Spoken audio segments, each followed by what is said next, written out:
আজকে এই পোনা মাছে আলু দিয়ে আর টমেটো পেঁয়াজ কুচি দিয়ে পাতলা করে ঝোল রান্না করব।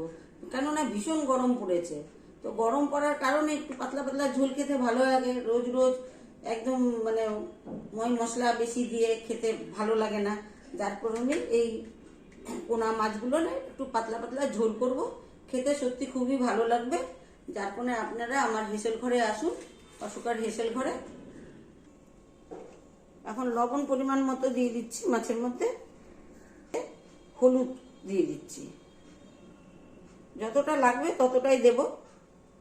খুব বেশি দিয়ে দিলে আবার দেখতে মাছগুলি কালো কালো হয়ে যাবে, ভাজার সময় দেখতেও খুব সুন্দর লাগে। আর খুব বেশি দিলে একদম বিচ্ছিরি হবে দেখতে, আর সেই হলুদটাও নষ্ট হয়ে যাবে, মাছে মাখা হলুদটা।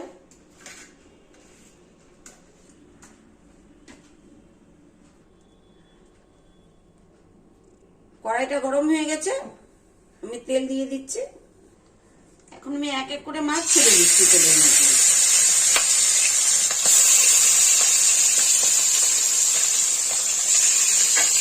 এই চারটে একসঙ্গে এবার আমি মাছগুলো উল্টে দেবো। দেখেন কত সুন্দরভাবে মাছটা ঘুরে যাচ্ছে। তেল যদি কম দেন তাহলে মাছটা ঘুরবে না।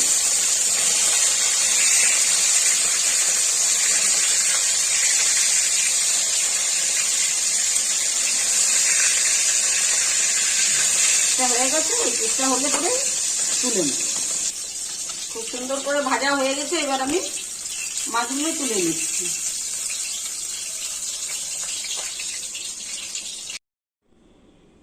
এর মধ্যে আলুগুলি ছেড়ে দিচ্ছি।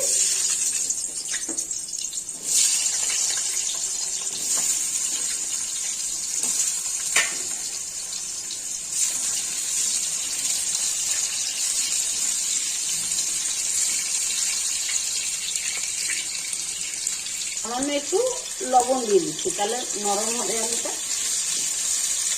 সামান্য একটু হলুদ,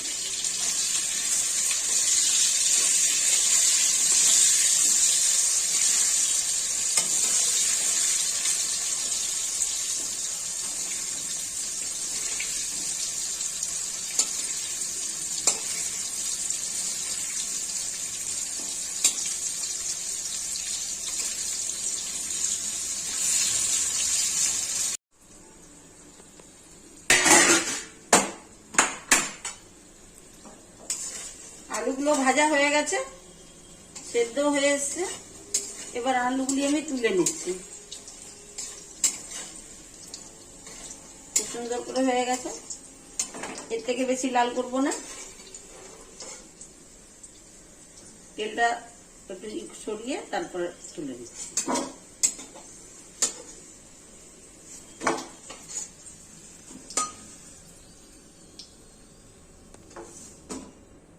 শুকনো লঙ্কা ছেড়ে দিলাম,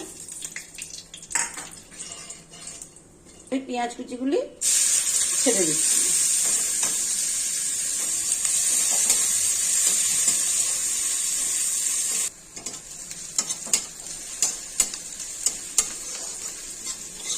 এবার তেজপাতা আর পাঁচফোড়নটা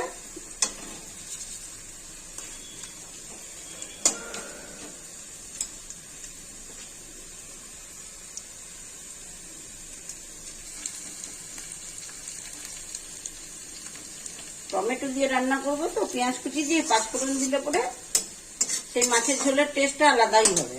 আদা বাটা, জিরে বাটা, ধনে বাটা, লঙ্কা বাটা, এই মশলাটা ছেড়ে দিচ্ছি। মশলা ধোয়া জলটা ছেড়ে দিচ্ছি।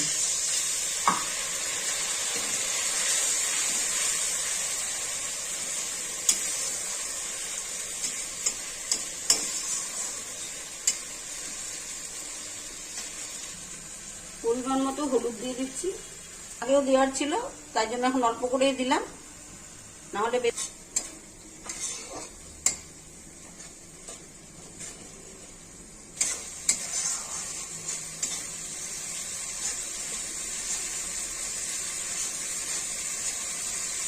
তো একটু আস্তে আস্তেই ভাজতে হবে। বাটা মশলা অর্থাৎ সমস্ত মশলাগুলোই কাঁচা, আর গুঁড়ো মশলা যেটা সেটা তো মেশিনে তৈরি করা হয়, সেটা গরম হয়ে যায়, ওটা অল্প ভাজতে হয়। কিন্তু এটা আমরা কাঁচা জিরেটাও গোটা, ধনেও গোটা, আদাটাও গোটা, যার কারণে এটাকে আস্তে আস্তে আস্তে আস্তে করে ভাজলে পরে মশলাতে কোনো গন্ধ থাকবে না, না হলে কাঁচা কাঁচা গন্ধ করবে।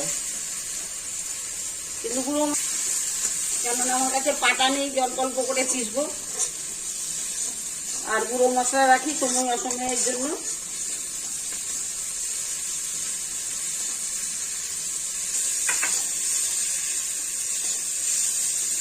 এবার আমি আলুগুলো দিয়ে দিচ্ছি।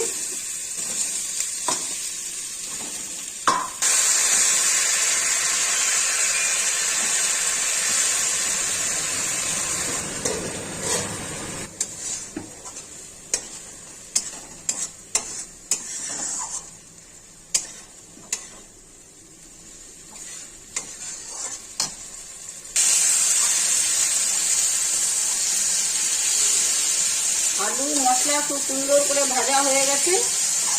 এবার আমি, আলুও সিদ্ধ হয়ে গেছে, এবার আমি টমেটোটা দিয়ে দেবো।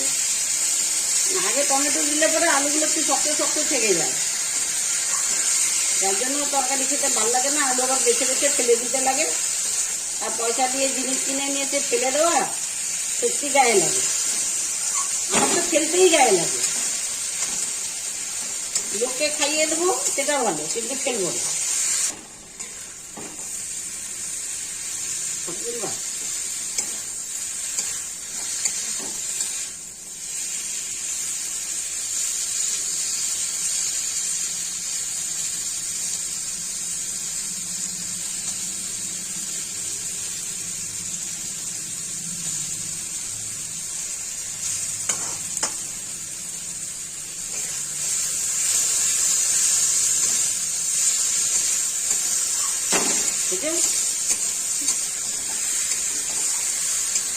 এবার আমি জল দিয়ে দিচ্ছি, পরিমাণ মতো জল দিয়ে দেবো।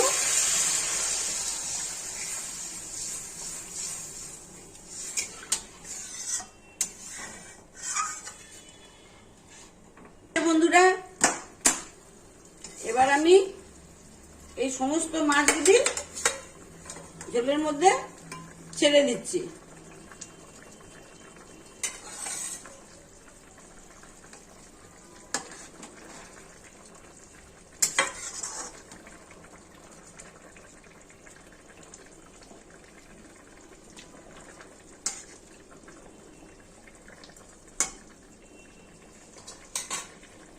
আর সাথে এই ধনে পাতাগুলো এখনই দিয়ে দিচ্ছি, কেন আলু সিদ্ধ হয়ে গেছে। মাছটা আস্তে করে আঁচ দেবো, তাহলে আস্তে আস্তে মাছের টেস্টটা ঝোলের মধ্যে প্রবেশ হয়ে যাবে।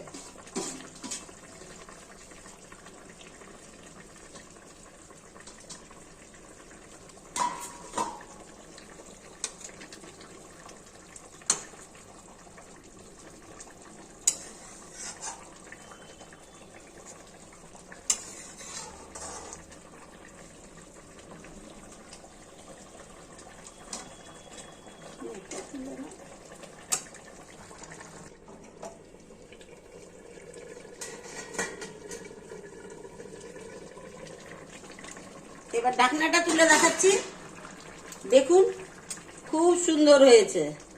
এত সুন্দর মাছের ঝোল হয়েছে যে সত্যি না খেলে বোঝা যাবে না যে এটা টেস্ট কি হবে। শুধু কি খুব বড় বড় বিশাল বিশাল মাছেরই টেস্ট হয় না, রান্নার কাছেই সব কিছু। রান্না করতে হবে ধৈর্য নিয়ে, তবে হবে রান্না। মন দিয়ে রান্না করতে হবে। আমি মন দিলাম রান্নায়, তারপর মন দিয়েছি জানলার পাশে, তাহলে হবে না। এবার আমি গ্যাসটাকে নিভিয়ে দিচ্ছি। একদম মুহো মুহো করতেছে। টমেটো, ধনে পাতা দিয়ে, পেঁয়াজ কুচি দিয়ে, আর জিরে বাটা, আদা বাটা যা দিয়েছি তা সবই বলেছি। এইভাবে আমি রান্না করেছি, আপনারাও এভাবে রান্না করে খেয়ে দেখবেন, যথেষ্ট ভালো লাগবে, খুবই টেস্টি হবে। আর লাইক করবেন, শেয়ার করবেন, সাবস্ক্রাইব করবেন, কমেন্ট লিখবেন, ভালো মন্দ যা হয় লিখবেন। কিন্তু ব্যাপারটা হচ্ছে যে আমি এর থেকে ভালো কি রান্না করব বুঝতে পারছি না। এর থেকে ভালো যদি রান্না করতে হয় আপনারা আমাকে কমেন্টে লিখে বলবেন, আমি চেষ্টা করব আপনাদের মতো করে খাওয়ার জন্য। এখানেই রাখলাম, নমস্কার।